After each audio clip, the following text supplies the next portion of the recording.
دنیا میں موجود فوجیں اور ایٹم بومز اپنی جگہ، لیکن دنیا کی اصل طاقت ان 14 چھوٹی سی لکیروں میں بند ہے۔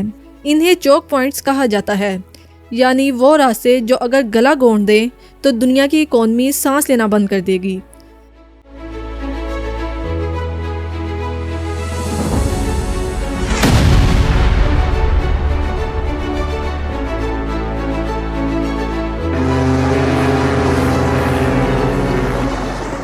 ان میں سے ایک راستہ ایسا ہے جہاں سے دنیا کا 30% تیل گزرتا ہے، اور ایک ایسا جہاں چھوٹی سی بھی جھڑپ فوراً ورلڈ وار 3 شروع کر سکتی ہے۔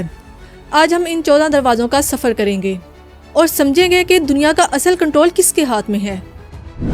What if I told you کہ دنیا کی اصل طاقت کسی ایٹم بم یا بڑی فوج کے پاس نہیں ہے، بلکہ ان 14 تنگ سمندری راستوں کے پاس ہے، جنہیں جیو پولیٹکس کی زبان میں چوک پوائنٹس کہا جاتا ہے۔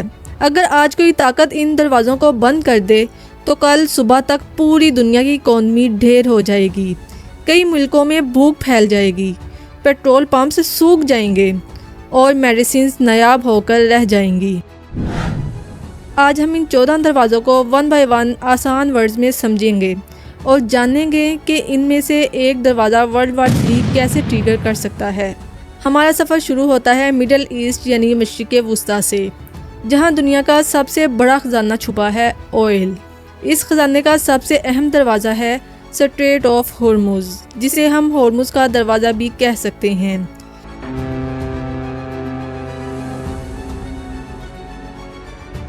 یہ ایران اور عمان کے درمیان ایک بہت ہی تنگ سمندری راستہ ہے۔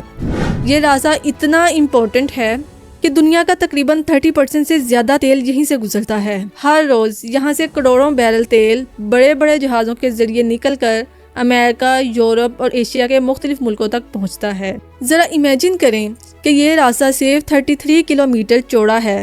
اگر ایران کسی دن اس راستے پر اپنی فوج کھڑی کر دے اور کہے کہ آج سے یہاں سے کوئی جہاز نہیں گزرے گا، تو پوری دنیا میں پیٹرول کی قیمت آسمان سے باتیں کرنے لگے گی اور دنیا ہل جائے گی، جیسا کہ آج کل ہو رہا ہے۔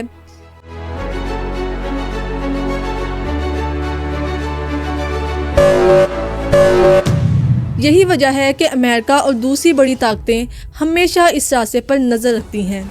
ہرمز سے نکل کر جب ہم آگے بڑھتے ہیں تو ہمارا سامنا ایک اور خوفناک دروازے سے ہوتا ہے، جسے باب المندب کہتے ہیں۔ عربی زبان میں اس کا مطلب ہے آنسوؤں کا دروازہ، یعنی گیٹ آف ٹیئرز۔ یہ دروازہ یمن اور جبوتی کے درمیان واقع ہے۔ اسے آنسوؤں کا دروازہ اس لیے کہا جاتا ہے کیونکہ پرانے وقتوں میں یہاں سمندری لٹیرے اور خطرناک لہریں جہازوں کو تباہ کر دیتی تھیں، اور آج کے دور میں بھی یہ اتنا ہی خطرناک ہے۔ آپ نے حال ہی میں خبروں میں سنا ہوگا کہ یمن کے حوثی اس راستے سے گزرنے والے جہازوں پر حملہ کر رہے ہیں۔ اس راستے کی اہمیت اس لیے زیادہ ہے کیونکہ جو بھی جہاز ایشیا سے یورپ جانا چاہتا ہے، اسے اسی راستے سے گزر کر ریڈ سی میں داخل ہونا پڑتا ہے۔ اگر یہ دروازہ بند ہو جائے تو جہازوں کو افریقن کنٹیننٹ سے گھوم کر ایشیا سے یورپ جانا پڑے گا، جس میں ہفتوں کا اضافی وقت، کروڑوں ڈالر کا اضافی فیول اور ساؤتھ انڈین اوشن کی خوفناک لہروں کا سامنا کرنا پڑے گا، اور یہ ساری قیمت آخر میں عام عوام ہی سے مہنگائی کی صورت میں نکالی جائے گی۔ باب المندب سے گزرنے کے بعد جہاز ریڈ سی میں سفر کرتے ہوئے سیدھا سوئز کینال کی طرف جاتے ہیں۔ سوئز کینال دنیا کا تیسرا اور سب سے اہم دروازہ ہے۔ یہ ایک مین میڈ کینال ہے جو ایجپٹ میں واقع ہے۔ یہ نہر ریڈ سی کو میڈیٹرینین سی سے ملاتی ہے۔ اس نہر کی وجہ سے جہازوں کو افریقہ کا لمبا چکر نہیں لگانا پڑتا۔ سوئز کینال کی امپورٹنس کا اندازہ دنیا کو تب ہوا جب 23 مارچ 2021 کو ایور گیون نامی جہاز یہاں پھنس گیا تھا۔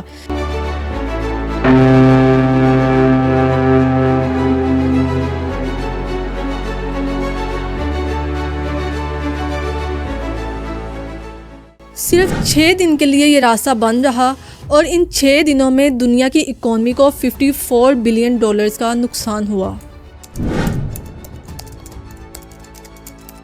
کروڑوں روپے کا سامان، کھانے پینے کی چیزیں اور ضروری مشینری سمندر کے بیچوں بیچ پھنسی کی پھنسی رہ گئی۔ سوئز کینال کی اہمیت کا اندازہ اس بات سے بھی لگایا جا سکتا ہے کہ ایجپٹ کی اکانومی کا ایک بہت بڑا حصہ صرف اس نہر سے گزرنے والی جہازوں سے ملنے والے ٹیکس پر چل رہا ہے۔ یہ ایک ایسا دروازہ ہے جو ایسٹ اور ویسٹ کے درمیان ٹریڈ کی بیک بون کا کام کرتا ہے۔ اب ہم رخ کرتے ہیں یورپ کا اور آتے ہیں اسٹریٹ آف جبرالٹر پر۔ یہ وہ دروازہ ہے جو اٹلانٹک اوشن کو میڈیٹرینین سی سے جوڑتا ہے۔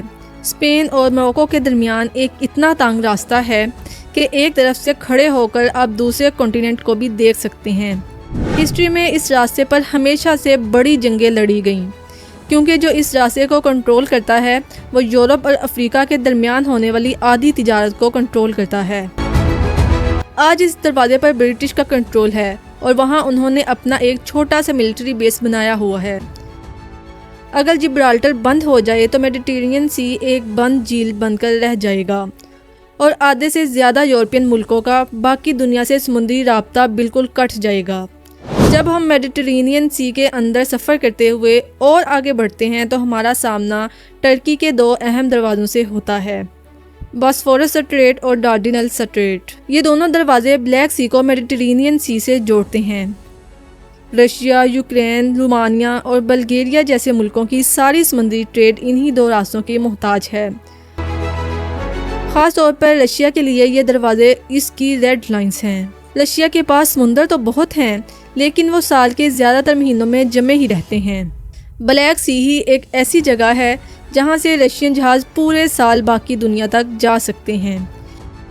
اس لیے ترکی کی جیو پولیٹیکل اہمیت پوری دنیا میں سب سے مختلف ہے۔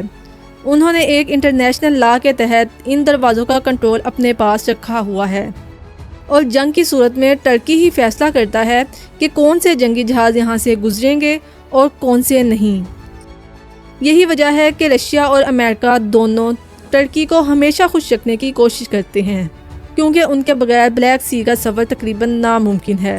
اب ہم اپنا سفر ایشیا کی طرف موڑتے ہیں، ایک ایسا راستہ جو شاید دنیا کا سب سے بزی سمندری راستہ ہے، اسٹریٹ آف ملاکا۔ یہ دروازہ ملیشیا، سنگاپور اور انڈونیشیا کے درمیان واقع ہے، جو انڈیا اور پیسیفک اوشن کو آپس میں جوڑتا ہے۔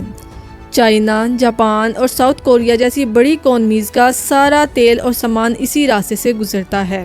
دیکھا جائے تو گلوبل سی ٹریڈ کا آلموسٹ 25% حصہ صرف اس ایک راستے پر ڈیپینڈ کرتا ہے۔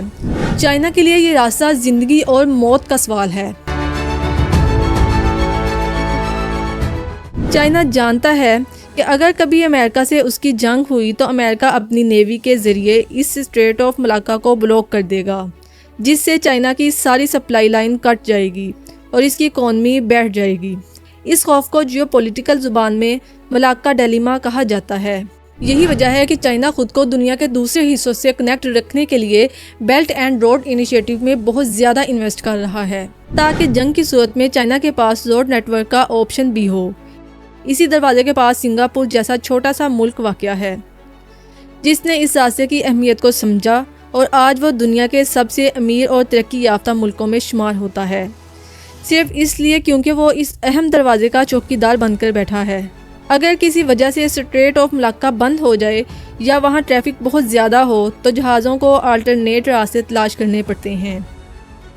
اب یہاں سامنے آتے ہیں دو اور اہم دروازے، سنڈا اسٹریٹ اور لومبک اسٹریٹ۔ یہ دونوں دروازے انڈونیشیا کے جزیروں کے درمیان سے گزرتے ہیں۔ سنڈا اسٹریٹ کا راستہ تھوڑا خطرناک ہے، کیونکہ یہاں ایک تو پانی کافی شیلو ہے اور دوسرا یہاں انڈر سی ایکٹیو وولکینوز ہیں۔ لیکن لومبک اسٹریٹ ان بڑے جہازوں کے لیے ایک نعمت ہے جو پانی میں زیادہ گہرائی چاہتے ہیں۔ جو بڑے آئل ٹینکرز ملاکا سے نہیں گزر سکتے وہ لومبک اسٹریٹ کا لمبا راستہ اختیار کرتے ہیں۔ انڈونیشیا ان راستوں کی وجہ سے آنے والے وقت میں ایک بہت بڑی سمندری طاقت بننے کی صلاحیت رکھتا ہے، کیونکہ دنیا کے سب سے اہم تجارتی راستوں کا متبادل اسی کے پاس موجود ہے۔ دنیا کے نقشے پر تھوڑا اور آگے بڑھیں تو ہم تائیوان اسٹریٹ پر پہنچتے ہیں۔ یہ دروازہ تائیوان اور چائنا کے درمیان واقع ہے۔ یہ صرف ایک سمندری راستہ نہیں ہے، بلکہ اس وقت دنیا کا سب سے بڑا فلیش پوائنٹ بن چکا ہے، یعنی کسی بھی وقت یہاں سے ورلڈ وار 3 شروع ہو سکتی ہے۔ تائیوان دنیا کی 70% سے زیادہ مائکرو چپس بناتا ہے، جو آپ کے موبائل، گاڑی اور کمپیوٹر میں لگتی ہیں۔ یہ سارا سامان تائیوان اسٹریٹ سے گزر کر پوری دنیا میں جاتا ہے۔ چائنا تائیوان کو اپنا حصہ مانتا ہے اور اس راستے پر اپنا حق بھی جتاتا ہے، جبکہ امریکہ اور اس کے دوست ممالک اسے انٹرنیشنل راستہ مانتے ہیں اور اپنے جنگی جہاز یہاں سے گزارتے رہتے ہیں۔ امریکہ تائیوان کو سپورٹ کرتا ہے اور اسے چائنا کے خلاف لڑنے کے لیے ویپنز بھی دے سکتا ہے۔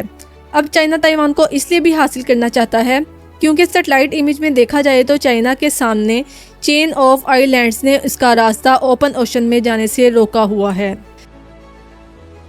فلپائن سے تائیوان اور تائیوان سے جاپان، اس کے درمیان چھوٹے چھوٹے آئی لینڈز بنے ہیں اور باقی سمندری راستہ بہت شیلو ہے جہاں سے سب میرینز نہیں گزر سکتی۔ اگر کبھی چائنا اور امریکہ کی جنگ ہو گئی تو چائنا پیسیفک اوشن کو استعمال کرتے ہوئے ڈائریکٹ امریکہ تک اپنی سب میرینز نہیں بھیج سکتا۔ یہی وجہ ہے کہ چائنا تائیوان کو اپنا حصہ مانتا ہے تاکہ پیسیفک اوشن کو چائنا کی ڈائریکٹ کوسٹ لائن لگے۔ اب تائیوان اسٹریٹ اگر کبھی بھی بند ہوا تو یہ جنگ صرف تائیوان اور چائنا کی نہیں بلکہ امریکہ اور چائنا جیسے دو سپر پاورز کے درمیان ہوگی۔ اب ایک لمبی اڑان بھر کے چلتے ہیں نارتھ امریکہ اور ساؤتھ امریکہ کی طرف، جہاں سامنے آتا ہے پیناما کینال، دنیا کا شاید سب سے بڑا انجینئرنگ کا کرشمہ۔ پہلے وقتوں میں اگر کسی جہاز کو نیو یارک سے سان فرانسسکو جانا ہوتا تھا تو اسے پورے ساؤتھ امریکہ کا لمبا چکر لگا کر جانا پڑتا تھا جس میں مہینوں لگتے تھے۔ پھر انسانوں نے امریکہ کے بیچوں بیچ میں زمین کو کاٹ کر ایک نہر بنائی جسے پیناما کینال کہتے ہیں۔ یہ کینال کمال اس لیے ہے کیونکہ اس میں لاک سسٹم استعمال ہوتا ہے، یعنی جہاز کو پانی کے ساتھ اوپر اٹھایا جاتا ہے، پہاڑ کو کراس کروایا جاتا ہے اور پھر واپس سمندر کے لیول پر لایا جاتا ہے۔ یہ دروازہ پیسیفک اور اٹلانٹک اوشنز کو آپس میں جوڑتا ہے۔ آج کے دور میں امریکہ کی طاقت کا ایک بہت بڑا راز یہ پیناما کینال ہے۔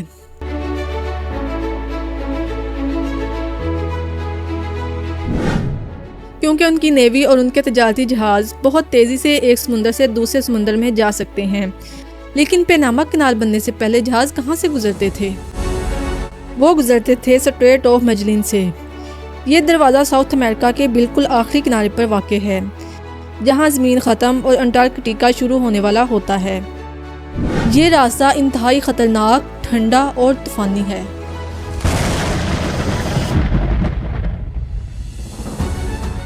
آج کل بڑے کمرشل جہاز اس راستے کو زیادہ استعمال نہیں کرتے کیونکہ پیناما کینال کی سہولت موجود ہے، لیکن اگر کبھی پیناما کینال میں کوئی مسئلہ آ جائے یا وہاں پانی کی سطح بہت کم ہو جائے، جیسا کہ آج کل کلائمیٹ چینج کی وجہ سے ہو رہا ہے، تو دنیا کو مجبوراً دوبارہ سے اس پرانے اور خطرناک دروازے کی طرف رخ کرنا پڑتا ہے۔ اب چلتے ہیں یورپ کے اس دروازے کی طرف جو ہسٹری میں ہمیشہ سے بہت مشہور رہا ہے، انگلش چینل۔ یہ راستہ یوکے اور فرانس کے درمیان ہے اور نارتھ سی کو اٹلانٹک اوشن سے جوڑتا ہے۔ یہ دنیا کے سب سے بیزی سمندری راستوں میں سے ایک ہے۔ یورپ کے سب سے بڑے پورٹس جیسے کہ روٹرڈیم تک پہنچنے کے لیے جہازوں کو اسی چینل سے گزرنا پڑتا ہے۔ اس کی اہمیت کا اندازہ آپ یہاں سے لگا لیں کہ روزانہ اس راستے سے 400 سے زیادہ کمرشل جہاز گزرتے ہیں۔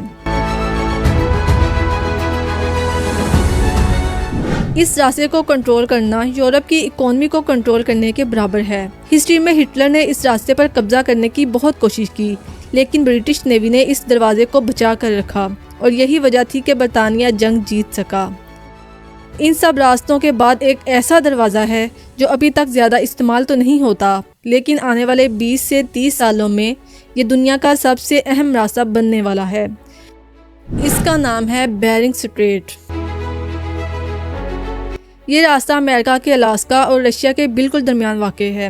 ابھی یہاں زیادہ تر برف جمی رہتی ہے، اس لیے جہاز یہاں سے نہیں گزر سکتے، لیکن گلوبل وارمنگ کی وجہ سے یہ برف تیزی سے پگھل رہی ہے۔ جب یہ برف مکمل طور پر پگھل جائے گی تو یہ ایک نیا اور بہت چھوٹا سا راستہ بن جائے گا۔ یہ ایشیا کو سیدھا یورپ اور امریکہ سے جوڑ سکتا ہے۔